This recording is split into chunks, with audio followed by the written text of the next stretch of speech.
The pristine white sheets of the hospital bed were a cruel joke, a stark contrast to the messy, agonizing reality of her life tearing apart. One moment, Isabella was pushing through the searing pain of premature labor, her heart screaming for her husband, Alejandro. The next, he was there. But he wasn't alone.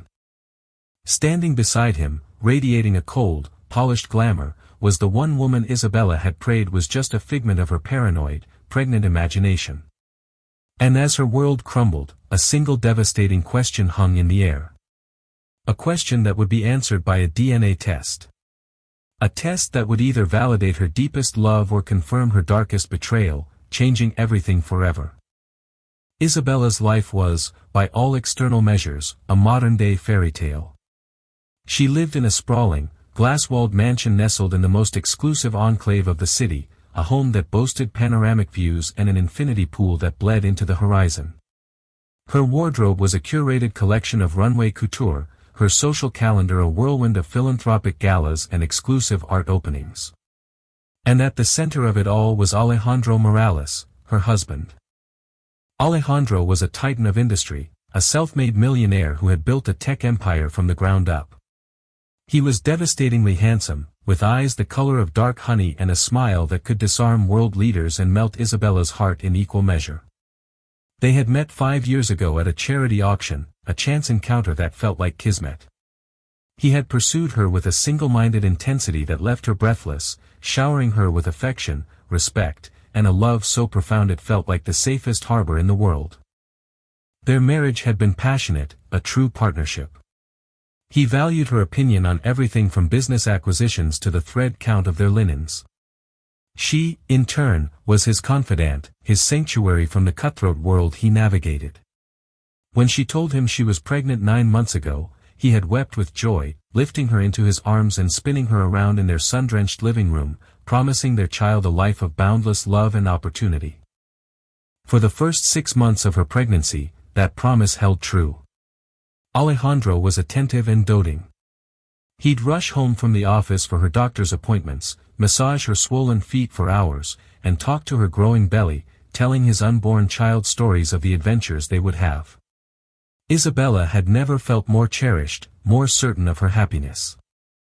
But then, a subtle shift occurred, a change in the atmosphere as imperceptible as a barometric drop before a storm. It started with the late nights.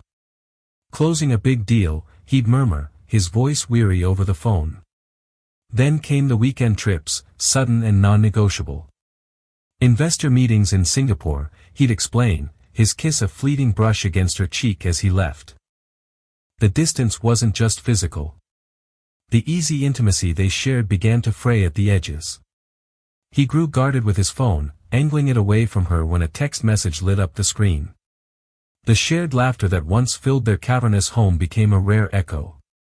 Isabella, hormonal and increasingly anxious, tried to dismiss her fears. This was the pressure of his work, she told herself. He was building a legacy for their child. To doubt him felt like a betrayal in itself. Yet the gnawing unease persisted. She started noticing a new scent on his suits, a faint floral perfume that was decidedly not hers. She saw a credit card statement with a charge for a lavish dinner at a restaurant they had never been to together. When she gently questioned him, he became defensive, his voice taking on a hard edge she'd never heard before. "Are you questioning my loyalty, Isabella?" he'd asked, his eyes flashing with a mix of anger and hurt that made her instantly retreat, apologizing for her insecurity. The name Sofia Reyes first entered her consciousness as a whisper on the society pages, a rising starlet, an actress with smoldering eyes and a reputation for being as ambitious as she was beautiful. Alejandro's company had recently signed a major endorsement deal with her.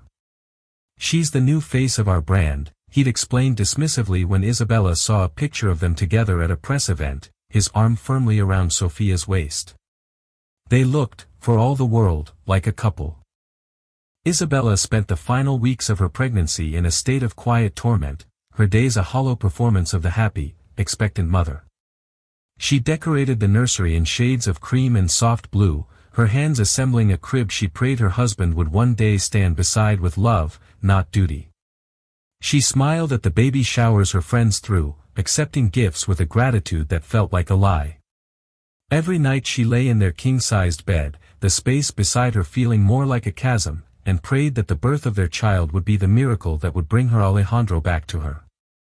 She didn't know that the birth would indeed bring a revelation, but it would be far from the miracle she was hoping for. It would be the beginning of the end. The first pang of pain was sharp and sudden, a fierce clenching deep in her abdomen that stole her breath. Isabella gasped, her hand flying to her belly. It was 2 weeks before her due date. It was too soon. She tried to breathe through it, telling herself it was just another Braxton Hicks contraction, another false alarm. But then another came, stronger this time, a relentless wave that brought her to her knees on the cold marble floor of the foyer. Panic, cold and sharp, pierced through the pain. This was real. This was happening.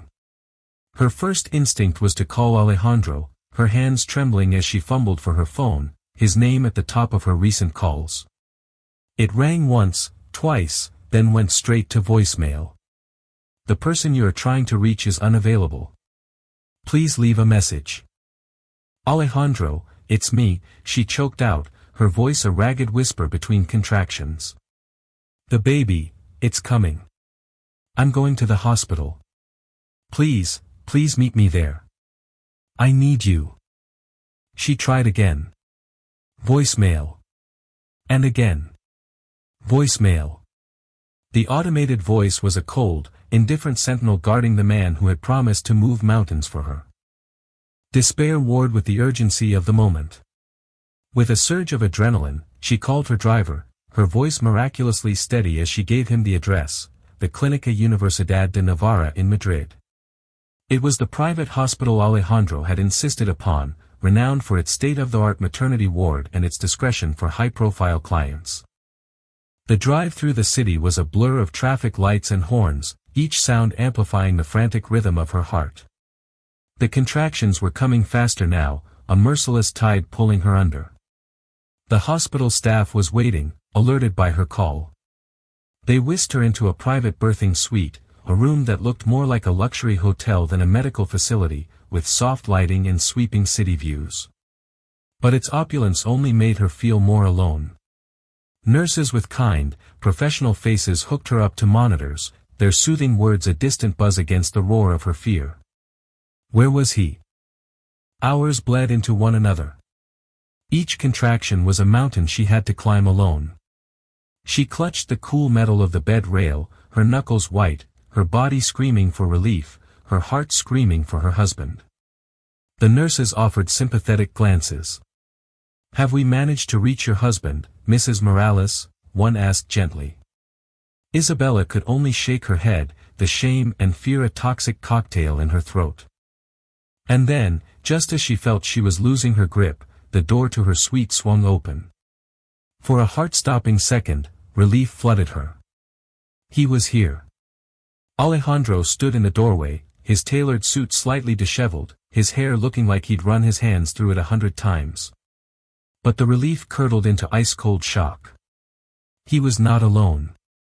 Standing just behind him, her hand possessively resting on his arm, was Sofia Reyes. The actress was a vision of cruel perfection. She wore a figure-hugging crimson dress that seemed to mock the sterile white of the hospital. Her makeup was flawless, her dark hair cascading over her shoulders in a perfect wave. She surveyed the room with an air of bored amusement, her eyes, when they finally landed on Isabella in the bed, holding a glint of undisguised triumph.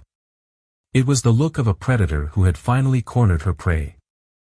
The beeping of the fetal heart monitor seemed to grow louder, a frantic, rhythmic testament to the chaos that had just stormed into the room. Isabella stared at them, at Sofia's hand on her husband's arm, at the unapologetic way Alejandro stood there, bringing his mistress to the birth of his child. The pain of her contractions was nothing compared to the agony that ripped through her heart. The storm had not just arrived.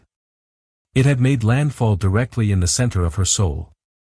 The air in the birthing suite grew thick, heavy with unspoken betrayals and the sterile scent of antiseptic. For a long moment, the only sound was the frantic, steady beep of the monitor tracking her baby's heartbeat, a stark counterpoint to Isabella's own, which felt as if it had shattered into a million silent pieces. Alejandro, Isabella's voice was a fragile thread of sound, barely audible over the hum of the machines. He finally moved, detaching himself from Sophia's grasp as if suddenly remembering where he was.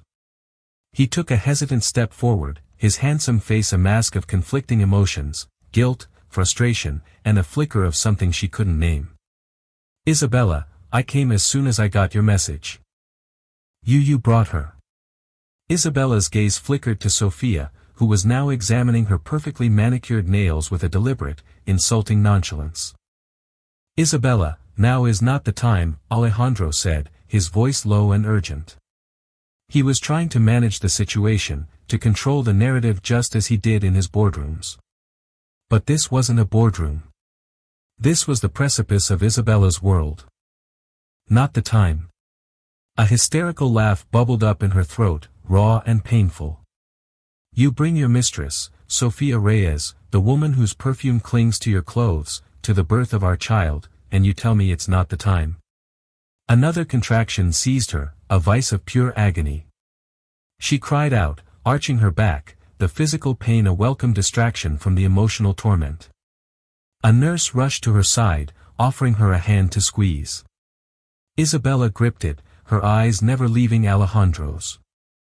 Sophia finally spoke, her voice as smooth and cold as polished marble. "He was with me when you called, at a very important dinner. I simply insisted on coming along to offer my support." She smiled, a small, cruel curve of her lips. "We wouldn't want you to be alone at a time like this." The audacity of it was breathtaking. "My support?" Isabella repeated, her voice shaking with rage. "You have been trying to destroy my marriage for months. You are not welcome here. Get out." "I'm afraid that's up to Alejandro, isn't it?" Sophia's gaze shifted to him, a silent challenge. "Tell her, darling." Alejandro looked trapped, a lion caught in a snare of his own making. "Sophia, maybe you should wait outside," he said, his voice lacking any real conviction. "No," Sophia said firmly, stepping forward. She was claiming her territory. "I'm staying. Isabella needs to face reality. Our relationship isn't some sordid little affair. It's real.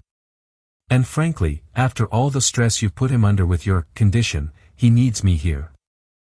Isabella felt the blood drain from her face. Her condition. Her pregnancy, the most sacred journey of her life, reduced to an inconvenience, a burden. "How dare you," she whispered, the words filled with a venom she didn't know she possessed. "This is my child. Our child." She looked pointedly at Alejandro, her eyes begging him to say something, to defend her, to defend their family. "And we need to be sure of that, don't we?" Sophia added quietly, the words dropping into the tense silence like stones into a still pond. Isabella's head snapped towards her. "What did you just say?" Alejandro finally seemed to find his voice, a harsh, defensive tone. "That's enough, Sophia." But the poison had been administered. The seed of doubt, expertly planted by a master manipulator, had found fertile ground in the fractured trust between husband and wife. Isabella stared at Alejandro, searching his face for denial, for outrage at Sophia's insinuation. Instead, she saw a flicker of uncertainty in his dark, honey eyes. That flicker was the final, fatal blow. He was actually considering it. He was doubting her fidelity. He was doubting their child. A wave of nausea and despair washed over her, so powerful it eclipsed the physical pain. This was a nightmare from which she couldn't wake. Her husband, the man she loved more than life itself, stood before her with his mistress, on the verge of questioning the legitimacy of the baby she was currently fighting to bring into the world. The white walls of the luxurious suite began to close in, the beeping of the monitor sounding like a death knell for the life she once knew. In that moment, Isabella understood that she was not just in labor with her child. She was in the process of giving birth to a new, horrifying reality. The battle of childbirth was primal and all-consuming. In the hours that followed the confrontation, the world outside of Isabella's body ceased to exist. The sharp words, the betrayal, the chilling presence of Sophia Rice all faded into a distant roar, subsumed by the singular, monumental task of bringing her son into the world. Alejandro remained a silent, brooding figure in the corner of the room, while Sophia, to Isabella's fury, had been permitted to wait in the private lounge adjoining the suite. Her presence was a toxic energy that seeped under the door. At 3:17 in the morning, after a final, heroic push that tore a scream from Isabella's raw throat, her son was born. He was perfect. A mess of dark hair, a tiny, scrunched-up face, and a cry that was startlingly robust. When the nurse laid him on her chest, warm and slick against her skin, a wave of love so fierce, so absolute washed over Isabella, cleansing her of everything else. This tiny, helpless being was hers. He was the one pure, untainted thing in her shattered world. She looked at his face, tracing the delicate line of his brow, his miniature nose. She saw Alejandro in him. It was unmistakable in the curve of his lips and the shape of his eyes, which were still sealed shut against the harsh new light of the world. Tears of exhaustion, relief, and a profound, aching love streamed down her face. She named him Mateo. The door opened, and Alejandro approached the bed, his earlier defensiveness replaced by a look of stunned awe. He stared at the small bundle in Isabella's arms, his expression unreadable. For a fleeting moment, Isabella's heart dared to hope. Perhaps seeing his son, his own flesh and blood, would shatter the spell Sophia had cast over him. He's beautiful, Isabella," Alejandro whispered, his voice thick with emotion. He reached out a hesitant hand, his fingers brushing against Mateo's soft cheek. But the moment was shattered almost as soon as it began. Sophia appeared in the doorway, her arms crossed, her expression a careful blend of feigned warmth and clinical assessment. "Congratulations," she said, her voice dripping with insincere sweetness. "He is small." She walked closer, her gaze fixed on the baby. "It's remarkable, isn't it, how babies can look like anyone?" She let the comment hang in the air before turning her perfectly painted smile on Alejandro. "Darling, now that the hard part is over, perhaps it's time to clear the air. For everyone's peace of mind." Alejandro flinched but didn't contradict her. The poison was still at work. Isabella clutched Mateo closer, a primal, protective instinct flaring within her. "There is nothing to clear up," she said, her voice low and dangerous. "Oh, I think there is," Sophia countered smoothly. "A man like Alejandro needs certainty. He's building an empire, a legacy. The question of succession, of lineage, it's not a trivial matter. A simple test would resolve everything. It would be a gift, really, to all of us." Isabella looked at Alejandro, her eyes pleading with him. "Don't do this, Alejandro. Don't do this to us." To him. He wouldn't meet her gaze. He looked from Mateo's innocent face to Sophia's calculating one, his own a canvas of torment. The pressure from Sophia, coupled with his own wounded pride and the seeds of doubt she had so expertly sown, was too much. He was a man accustomed to data, to facts, to mitigating risk. And in his compromised state, that's what this had become, a risk to be managed. "It's just a formality, Isabella," he said finally, his voice devoid of emotion. "To silence any questions. We'll use the best lab. My office uses a place for corporate matters, high-level stuff. Gene Corp Diagnostics. They're discreet and foolproof." The name meant nothing to Isabella, but the words, foolproof, and formality, felt like daggers. He had already made the decision. He had chosen doubt over faith, accusation over love. A nurse, looking deeply uncomfortable, entered with the necessary kit, a simple buccal swab from the inside of Mateo's cheek and one from Alejandro. The procedure was quick, sterile, and clinical. As the nurse gently swabbed her newborn son's mouth, Isabella felt a profound and bitter coldness seep into her bones. Her son's welcome into the world was not a celebration of love, but an evidence gathering, as if for a trial. His very identity was being questioned before he had even been alive for an hour. All because his father had brought a viper into their lives. The results, Alejandro informed her, will be expedited. They would have the truth in 24 hours. For Isabella, it felt like a death sentence. The next 24 hours were the longest of Isabella's life.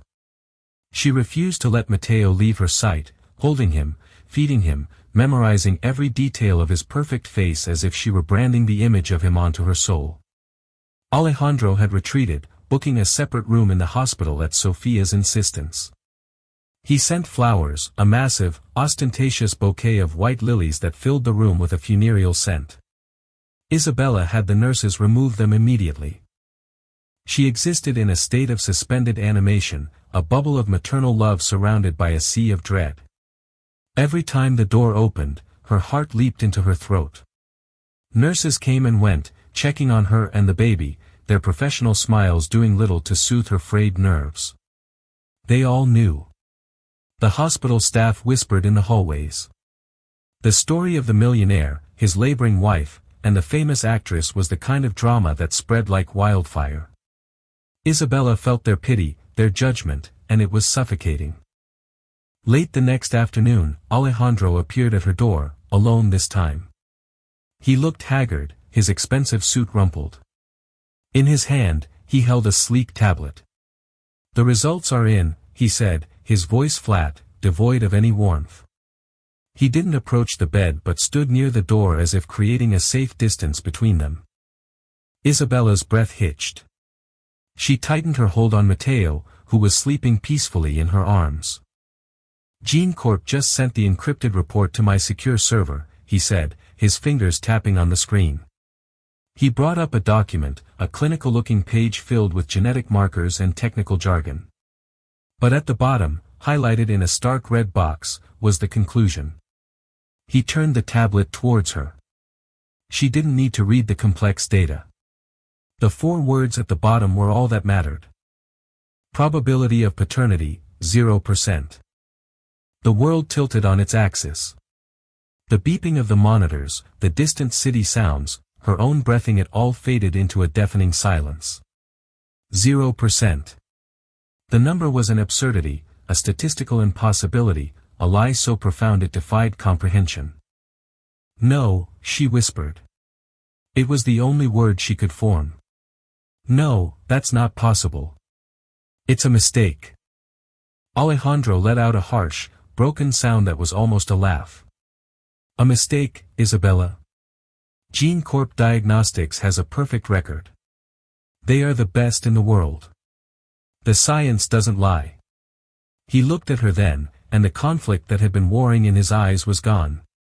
It had been replaced by a chilling certainty, a look of utter betrayal and revulsion. "All this time," he said, his voice thick with a pain so deep it was terrifying. "Our entire marriage, was it all a lie? Who was he, Isabella? Who was the man you were sleeping with behind my back?" "There was no one," she cried, her voice cracking. "Alejandro, you are his father. I have never been with anyone but you. Look at him. He looks just like you." "I don't see it," he shot back, his face a cold, hard mask. "I see a stranger. I see your betrayal." Suddenly, the door swung open and Sofia swept in, a dark angel arriving for the final act. She went straight to Alejandro's side, placing a comforting hand on his back.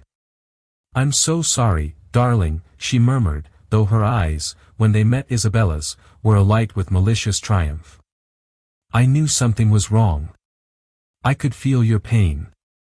She was the architect of this destruction, and now she was playing the part of the savior. "There's been a mistake," Isabella repeated, her voice rising with hysteria. "The lab, someone made a mistake. Or you did this," she shrieked, pointing a trembling finger at Sofia. "This is your doing." Sofia feigned a wounded look. "Isabella, I know you're emotional, but this paranoia is not helping. You've been caught in a lie, and you're lashing out. It's understandable." She turned to Alejandro. She's not well, my love. We need to get you away from this toxicity. Alejandro looked at Isabella, at the woman he had once loved, now hysterical in a hospital bed, clutching a child he believed wasn't his. And he made his choice. My lawyers will be in contact with you, he said, his voice as cold and final as a tombstone. They will arrange for a settlement on the condition that you sign a non-disclosure agreement and disappear. You will not use my name. The child is not my responsibility. You are on your own. He turned and walked away, Sophia clinging to his arm, whispering soothingly to him. He didn't look back. The door clicked shut, plunging the room into a deafening silence. Isabella stared at the closed door, her mind struggling to process the cataclysmic event that had just occurred. She had lost everything. Her husband, her home, her name, her future. They had taken it all. She looked down at the sleeping baby in her arms, his tiny chest rising and falling in a steady, peaceful rhythm. He was all she had left. A new feeling began to smolder beneath the shock and grief. It was a slow, burning ember of rage. They had called her a liar. They had called her son a stranger. They had built a lie on top of a betrayal and used it to destroy her. No, she whispered, not to the empty room, but to her son. I will not disappear.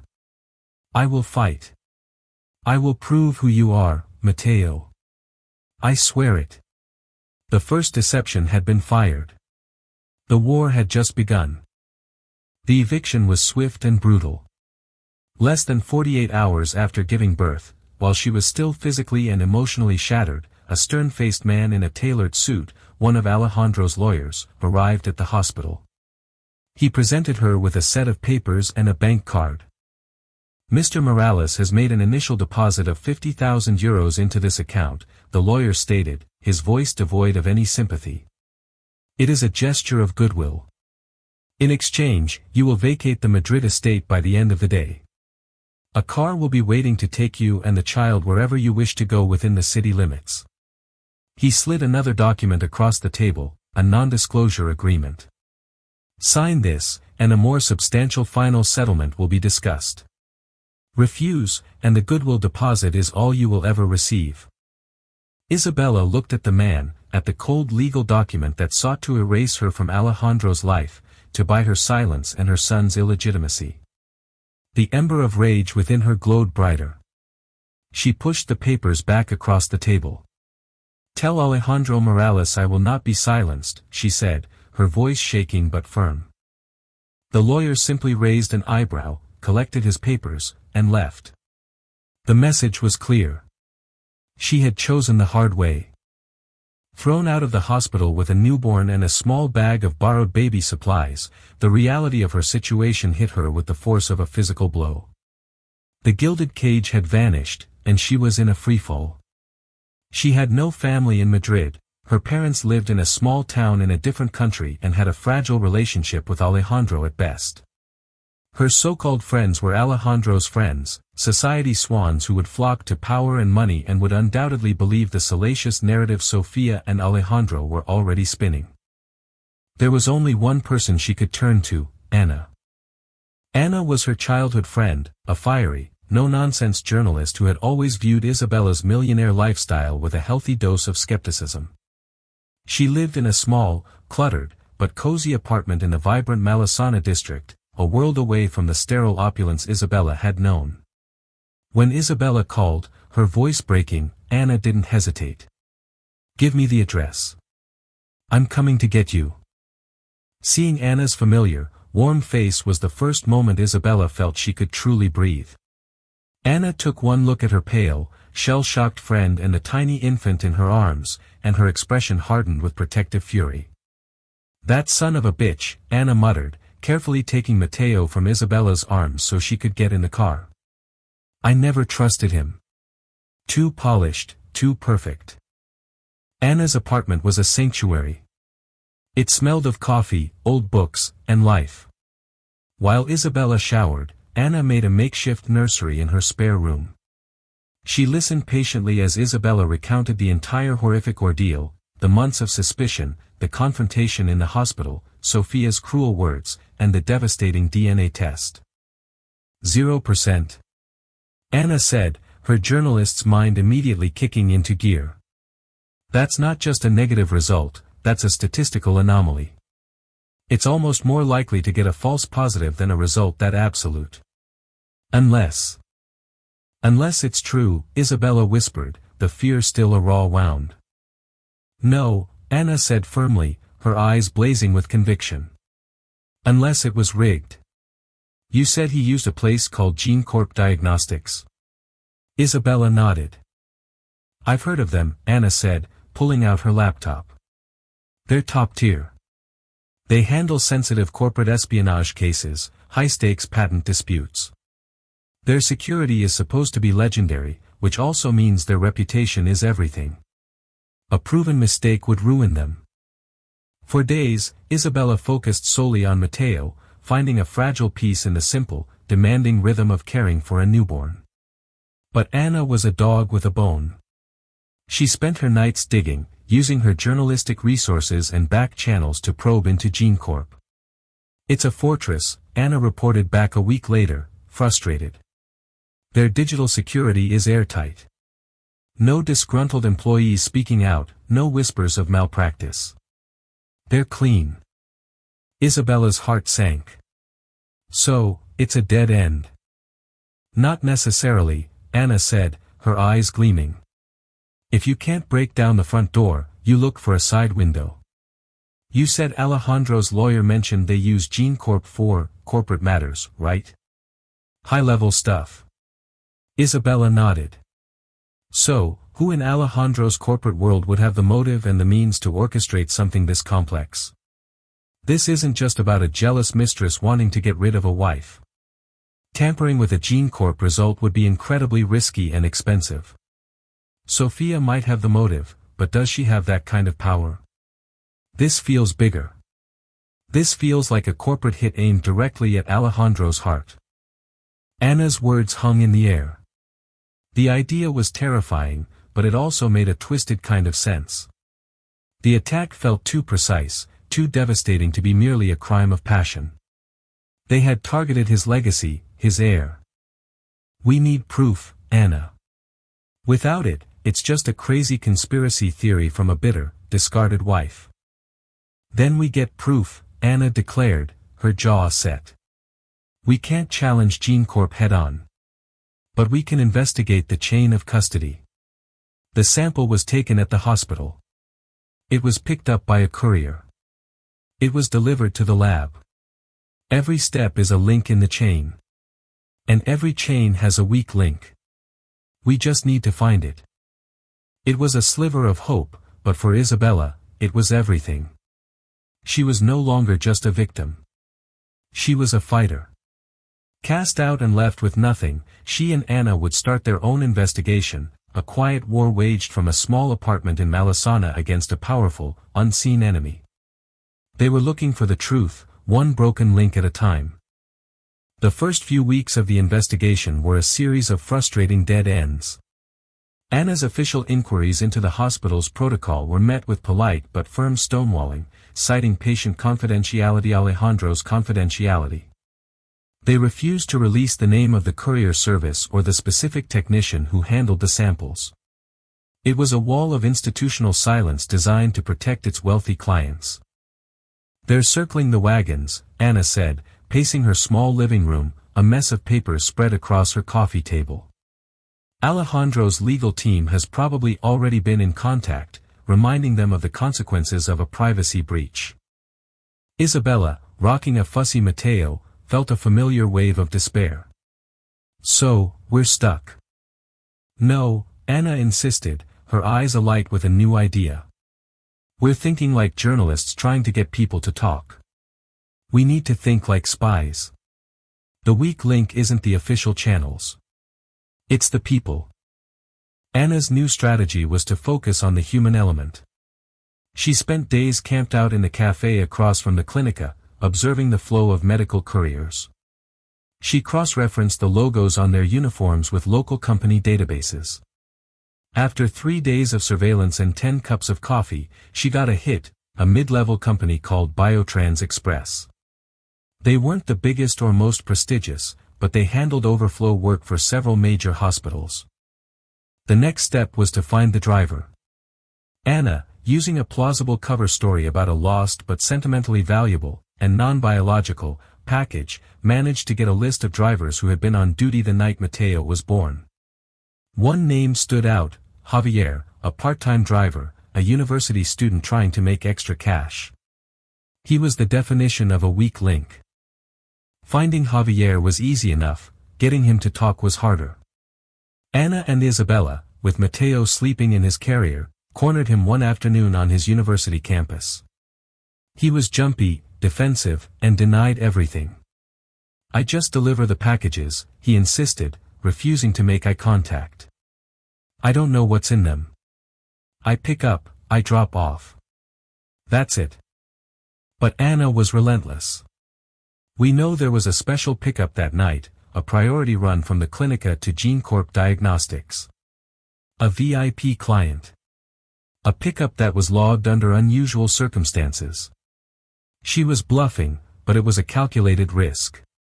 Javier's composure cracked. He paled. "I don't know what you're talking about." "Don't you?" Isabella spoke for the first time, her voice quiet but heavy with the weight of her pain. She adjusted the carrier so Javier could see Mateo's sleeping face. "That package contained the future of this little boy.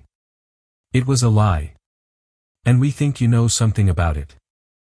The sight of the baby, the raw emotion in Isabella's voice, seemed to break through Javier's fear. He glanced around nervously, then motioned for them to follow him to a more secluded bench. "Look, I needed the money," he confessed, his voice dropping to a whisper. "My tuition was due. I got a call that night, not from my dispatcher, but from a private number. It was a man. He told me to intercept the VIP pickup from the clinic.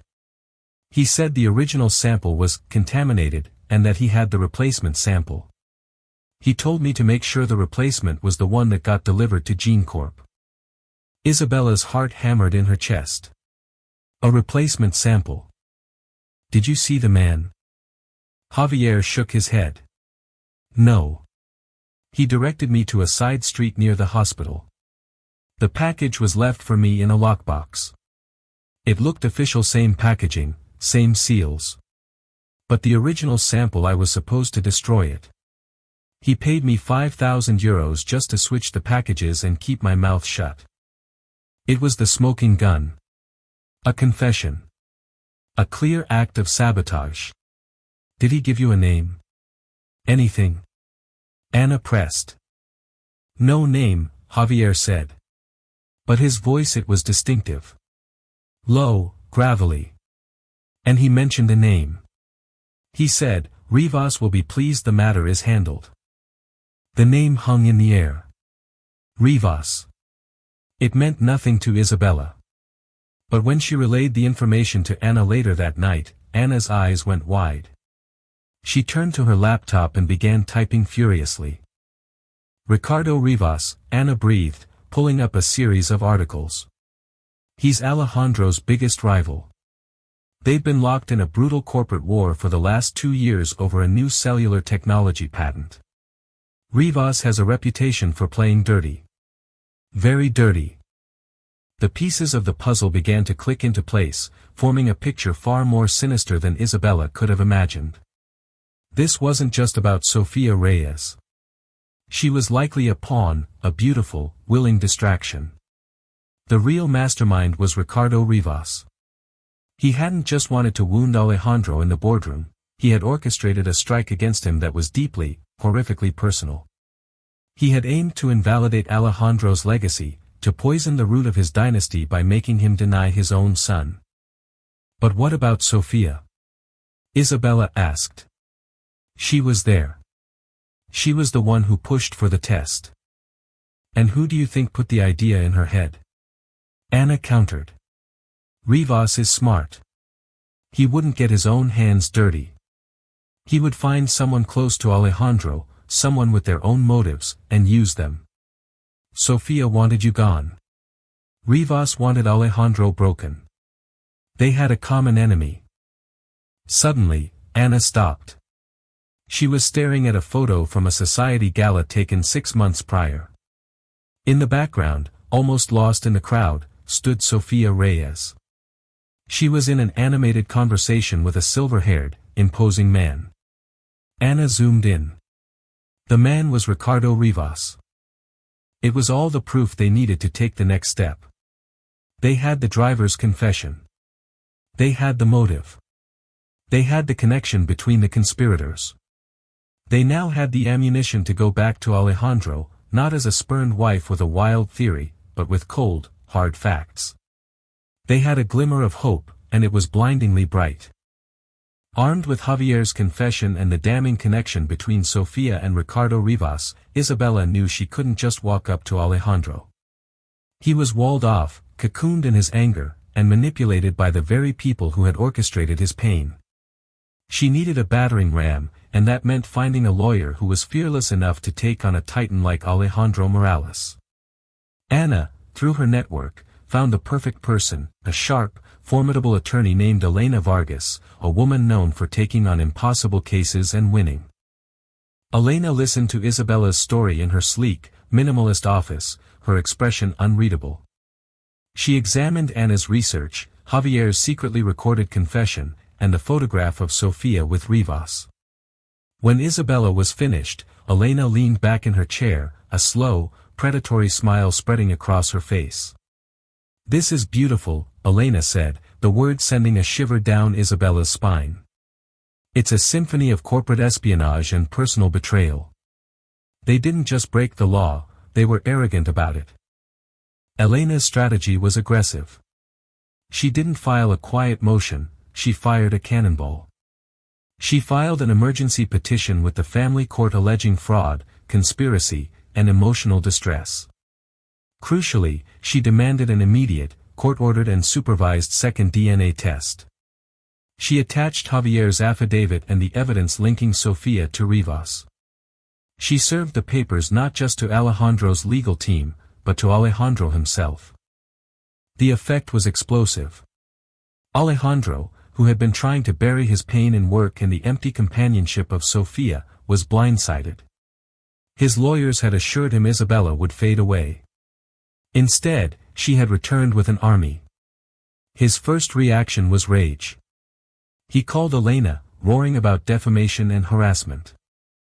"Mr. Morales," Elena's voice was like ice over the phone, "your anger is noted. However, we have a sworn affidavit from the courier who switched the samples on the night your son was born. He did so on the instruction of a man who stated that Rivas will be pleased. We also have evidence placing your current companion, Ms. Sofia Reyes, in private conversation with your chief business rival, Ricardo Rivas. If you wish to contest this in open court and have this drama play out on the front page of every newspaper, be my guest. Or, you can consent to a simple, supervised blood test. The choice is yours."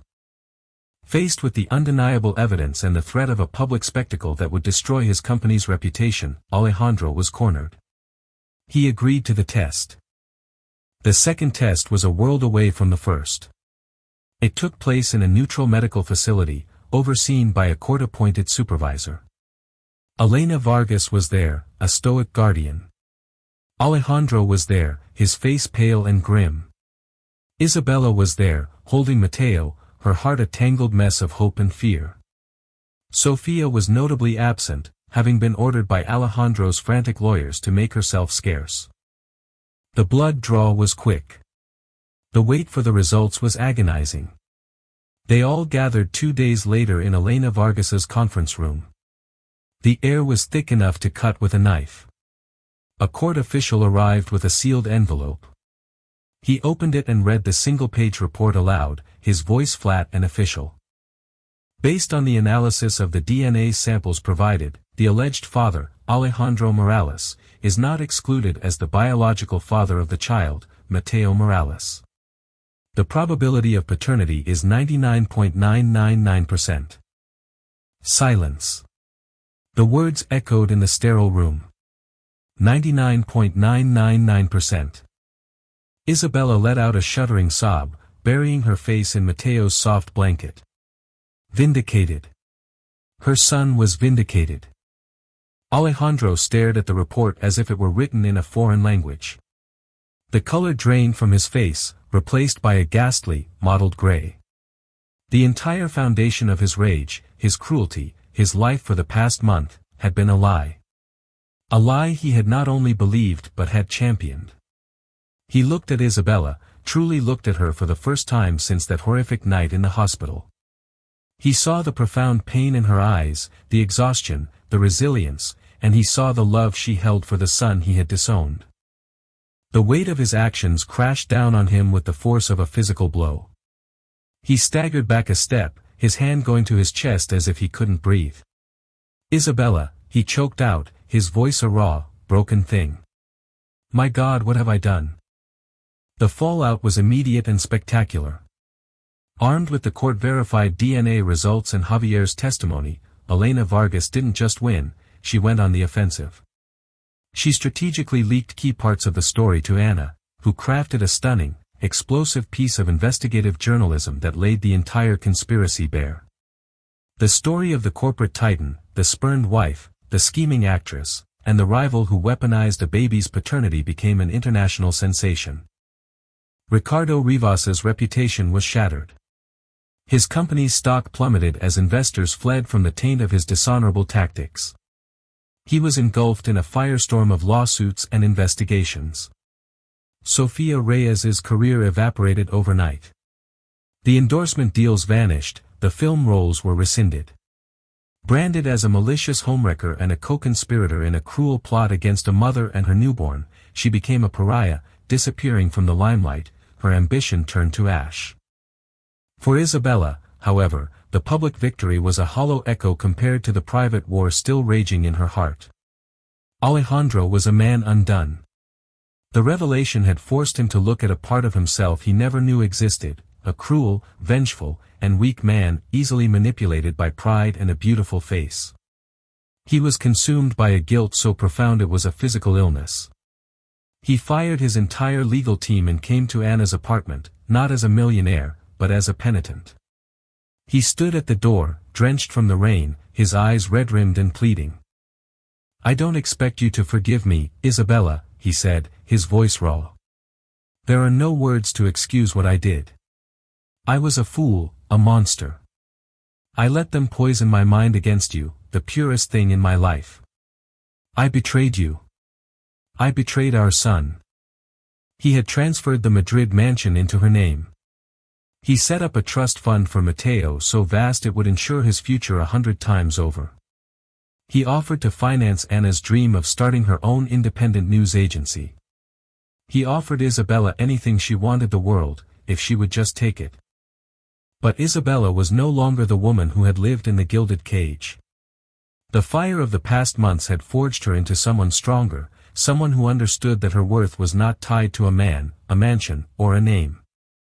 She let him see Matteo, and she watched as he held his son for the first time with the full, undisputed knowledge that this was his flesh and blood. She saw the tears stream down his face, the profound, gut-wrenching regret in his eyes. A part of her, the part that still loved the man he once was, ached for him. But love was no longer enough. Trust, once shattered so completely, could not simply be glued back together. Months turned into a year. Alejandro was relentless in his pursuit of redemption, not with grand gestures, but with quiet consistency. He was there for late-night fevers and first giggles. He learned Matteo's favorite lullaby and never missed a doctor's appointment. He didn't ask for forgiveness or a second chance. He simply showed up, day after day, hoping to prove he could be the father Matteo deserved and, perhaps one day, a man she could respect again. One sunny afternoon, Isabella sat in the garden of her mansion, watching Alejandro push a laughing Matteo on a swing. The fairy tale was gone, destroyed in the fire of betrayal, but in its place, something more real had begun to grow. It was a love built not on a flawless ideal, but on the hard-won truth of their shared humanity, their shared mistakes, and their shared, unconditional love for their son. She smiled, a genuine, peaceful smile. She walked over to them, and when Alejandro looked up, his eyes filled with a hopeful question, she placed her hand over his on the swing's chain. The past was not forgotten, but the future was, for the first time, a story they would write together. The journey of Isabella is a testament to the incredible strength of a mother's love and the resilience of the human spirit. From the depths of unimaginable betrayal to the triumphant reclaiming of her truth, her story reminds us that even when our worlds are set on fire, we can rise from the ashes, stronger and more beautiful than before. What do you think? Can a trust so completely shattered ever truly be rebuilt? Or are some betrayals unforgivable? We want to hear your thoughts in the comments below. If this story of drama, resilience, and ultimate justice moved you, please give this video a like and share it with others who love a story where the truth prevails. And don't forget to subscribe and hit the notification bell so you won't miss our next compelling narrative. Thank you for listening.